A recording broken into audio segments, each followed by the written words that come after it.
Joining us is a man who worked with Boris Johnson in London and helped him win his mayoral elections to be Mayor of London. He's a Liberal National Senator for Queensland in the Federal Parliament. Great friend of Outsiders. Welcome back to Outsiders, Senator James McGrath. It's good to be here, but it was a very sad day, though, but it's good to be with you three. OK, well, tell us about the sadness. I mean, talk us through Brexit from your point of view. Well, a 30-second summary is the people of the United Kingdom voted to leave, but Parliament, the House of Commons, is dominated by what are called Remainers, those MPs who don't want to leave. Boris, against all expectations, got a revised deal with the European Union, only got it on Thursday. Parliament sat yesterday, on Saturday, the first time since the Falklands War, and an ex-Tory called Sir Oliver Letwin, who puts rat into rat in terms of what he did, in an act of sabotage, moved an amendment to what Boris was trying to do, which effectively has scuppered Boris's plan to get a meaningful vote. So it now means that the Brexit is probably going to have another extension. So the will of the people, once again, is being defied and defiled, actually. Defied and defiled. James, there was a great little clip when Oliver Letwin was putting forward his motion. Boris Johnson's face was looking up in just complete disbelief that this was happening. Are we seeing, it just increasingly seems that we are having some kind of coup of the British Parliament where the people voted, the people should, if they're not happy, have an election, but the rules that David Cameron and Tony Blair brought in prevent an election being called unless the Parliament votes for one. So there's no election, the people are being frustrated, and all these tricks and gimmicks are taking place. And that's what I find really disturbing, all these weird little motions being put forward and moving things. Is this some kind of coup? It's what it is. It is Remainers are just a bunch of sooks and sore losers, and the chief sore loser is actually the Speaker, who's a cretinous little creep called John Bercow, who suffers from a classic case I'm being deadly serious here. He suffers from small man syndrome. He never achieved great heights in ministerial office, and he is using the rules of Parliament to frustrate the will of the people. I wouldn't go as far as to say that there has been a coup, but what they are doing is they are stopping the will of the people. They will not allow Boris to call an election. So Parliament still is, an elected Parliament as such, but it is stopping the will of the people, and John Bercow and a range of other Remainer sooks are to blame. And what is interesting, though, is that Boris, with the deal that he got through, that he agreed on Thursday, was able to get basically all the wings of the Tory party. He had Ken Clarke, who was a massive Europhile. Ken Clarke said he would back the deal. The European Reform Group, the Jacob Rees-Mogg group, have said they would back the deal. So he's got basically all the wings of the Tory party to back it, but it's being held up by these Tory splitters, the Oliver Letwins of the world, these ex-merchant bankers. You've got Labor playing its game. You've got these left-wing parties like Plaid Cymru and the SNP.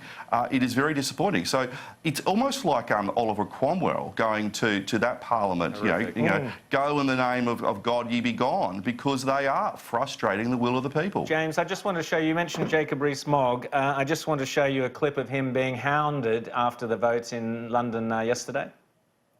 Shame on you! Shame on you! Shame on you! Shame on you! Shame on you! Shame on you!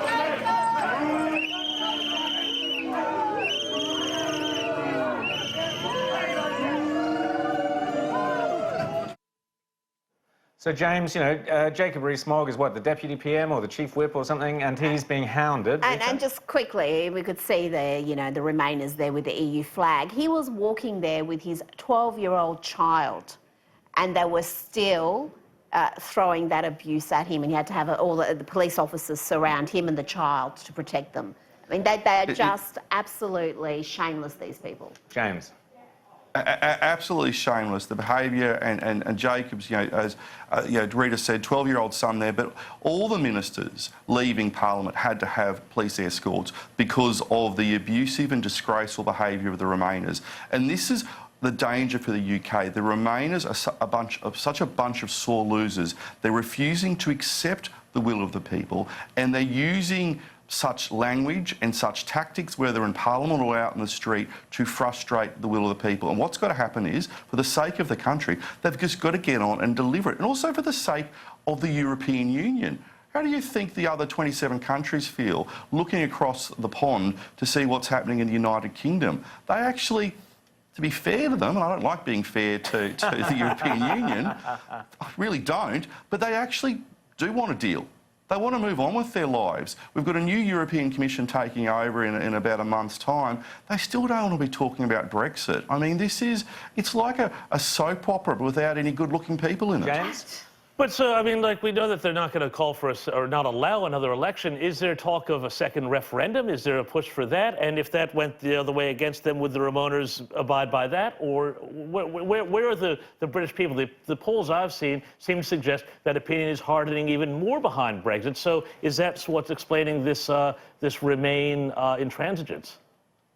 What you're seeing in the United Kingdom actually is very interesting at the moment, is that certainly the Brexit, what you would call the Brexit vote, is certainly increasing. It's also solidifying, but also, more importantly, the people, Mr. and Mrs. Stringbag, they just want the politicians to get on and deliver what they voted for. And a number of what you call soft Remainers are just going, oh, just get it over and done with. You've got this hardcore element who are saying, let's have another vote.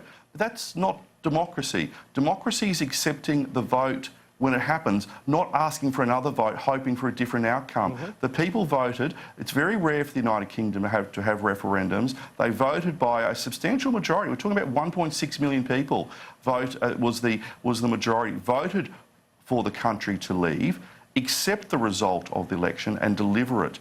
And we need to bring unity back to the United Kingdom. And also, from Australia's perspective, we want a free trade agreement with both the United Kingdom and also we want a free trade agreement with the European Union, and let's get on and do both. Rita? Well, you talk about the will of the people. It was the biggest vote in British history, but Parliament, around 70% of them are Remainers. So we've got this clash happening. What do you think is going to happen at the next general election? Because Boris Johnson's numbers are very impressive right now. The more he's attacked by the media and the elites, the more his poll numbers increase. And how do you see the next British Parliament looking after the next general election? I think Boris will win the next election, and I think he will win it because at some point he will get this deal through Parliament. Whether it is this coming week or if there's another extension of the 31st of January, he will show through his actions that he's serious about delivering on Brexit. He's done the deal that no one thought he could. But also, when he took over as Premier of the United Kingdom, what did he talk about? He actually didn't talk about Brexit.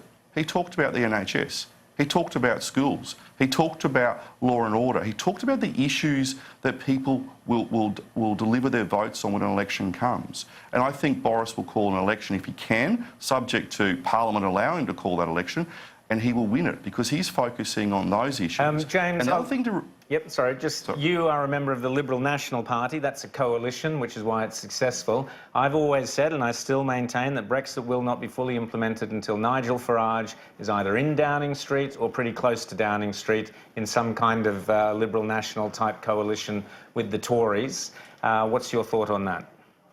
Look, I'm an ultimate pragmatist sometimes, or actually a lot of the time, and I think they've got to stop Jeremy Corbyn. As important leaving the European Union is, it's equally important to stop Jeremy Corbyn getting anywhere near Downing Street. I wouldn't even let him in to come in to have some canapes and some drinks. He is that dangerous. Do not let him near power. For some which would suggest to me that a coalition is necessary. But James McGrath, tell us, what do you think is going to happen during the next few days, during this week in Britain?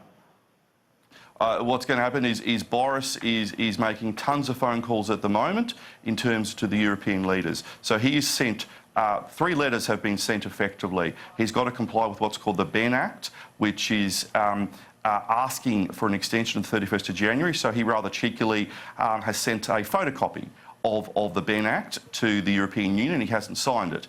He's also sent a separate letter to the European Union, which he has signed saying he doesn't want an extension, he doesn't want to negotiate an extension, he just wants to deliver Brexit. And there's also a third letter from the UK's ambassador to the EU providing further detail. Parliament comes back on Monday, and this is where the Speaker is such a dangerous person, because what the Speaker will do, he will say, because Saturday's sittings effectively dealt with Boris's motion to support his Brexit deal, he will say that Parliament cannot reconsider that matter. That means that that Boris will now need to bring in what's called the Withdrawal Agreement Bill. That'll come in on Monday or Tuesday. And the danger for that is that the Remainers, as Rita said, 70% of Parliament are Remainers, will just throw amendment after amendment after amendment at this bill.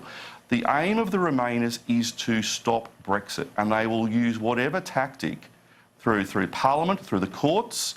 James, if Boris has to go back with his negotiations with the EU, he called their bluff. He made them reopen negotiations when they said we absolutely will not.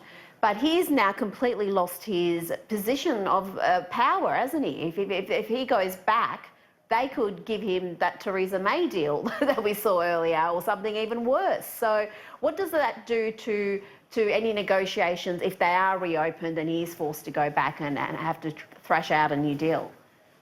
Well, they've sabotaged Boris. They've sabotaged the United Kingdom's negotiating position through the tactics and the games that took place in the House of Commons on Saturday. They have really destroyed Boris's negotiating position and the negotiating position of the United Kingdom. It's appalling, their behaviour, because they're a cult, these Remainers. They're sort of swivel-eyed loons when it comes to this issue, and that's a danger. So what we're going to... The question that you asked is what's going to happen this coming week? The honest answer is no one knows, because there are so many moving parts at the moment. What we do probably need to have is a European leader, and this is where we've got to love the French for a short period of time, but President Macron has given an indication he doesn't think there should be an extension. And whether it is Macron or, let's say, the Hungarian government or another government who effectively veto the request for an extension. We need something like that to happen to show to the Remainers in the Parliament of the United Kingdom that the EU are fed up the teeth with these games. A deal has been struck, a deal that is that causes happinesses to both sides and a bit of unhappiness also. That we should not rule out the unhappiness of the DUP in terms of Northern Ireland. But let's just get on and deliver the will of the people, and that's what the Remainers keep forgetting about. James McGrath, fantastic to talk to you. I agree totally with your insight that most people in Britain want to just get on with Brexit, even those who originally voted for Remain, apart from obviously the nutters. James, thanks so much for being on Outsiders. Anytime. Toodaloo, thank you.